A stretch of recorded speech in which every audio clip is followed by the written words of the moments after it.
சூரிய ஒளி வட்டம் இருக்கிற மாதிரி இருக்கு. ஐயோ இவ்வளோ ஒளி வரைக்கும். ஓகே சர்ப்ரைஸ்லாம் முடிஞ்சு இன்றைக்கு நான் இந்த ஸ்கின் கேர் எப்படி பண்ணுறேன்னு சொல்லி கொடுக்குறேன். ஸோ பாருங்க, இப்போ தான் குளிச்சுட்டு வந்தேன் நான். ஸோ கொஞ்சம் இந்த மண்டை இப்படி இருக்குது. பட் ஃபர்ஸ்ட்டுக்கு வந்து டோனர், நான் இந்த மில்க் டோனர் யூஸ் பண்ணலாம் பிகாஸ் எனக்கு சரியான ட்ரை ஸ்கின். இது ஒரு secret, but skin care brand வந்து சொல்ல மாட்டாங்க பிகாஸ் டோனர் வந்து ஓடுற மாதிரி தான். நிறைய காசு செலவழிக்க வேணாண்டா அதை யூஸ் பண்ணாதீங்க. இது என்னோட சீக்ரெட் இன்க்ரீடியன்ட்ஸ். இது போட்டால் என்ன நடக்க வேண்டாம், எல்லா ஸ்கின் கேரும் வந்து வடிவாக அப்சர்வ் ஆகும்.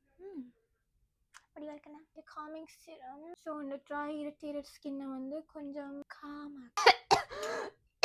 தண்ணி குடிக்கிறதுக்கு மாச்சலாக இருக்கு. ஐ க்ரீம் போடுறேன் பிகாஸ் எனக்கு கண்ணு கீழே ஒரு டார்க் ஒளி வட்டம் இருக்கு. ஸோ அதை போக்க வைக்கிறதுக்கு ஐ க்ரீம். கடைசியாக ஒரு நல்ல திக் மாய்ஸ்சரைசர் போடுறேன் நான். ஏனண்டா கொஞ்சம் முடிஞ்சது, பட் ஏனண்டா as I said எனக்கு ரொம்ப dry skin and Kerala weather very bad. Actually நீங்கள் கோல்ட் கண்ட்ரியில் எல்லாத்தையும் ஒரு ட்ரை ஸ்கின் இருக்கும். அந்த ட்ரை ஸ்கின் எப்படி கண்டுபிடிக்கிறேன்னு சொல்லித்தர வேணுமெண்டா கீழே கமெண்ட் பண்ணுங்க, நான் சொல்லித்தரேன். ஃபோட்டோ எடுங்க.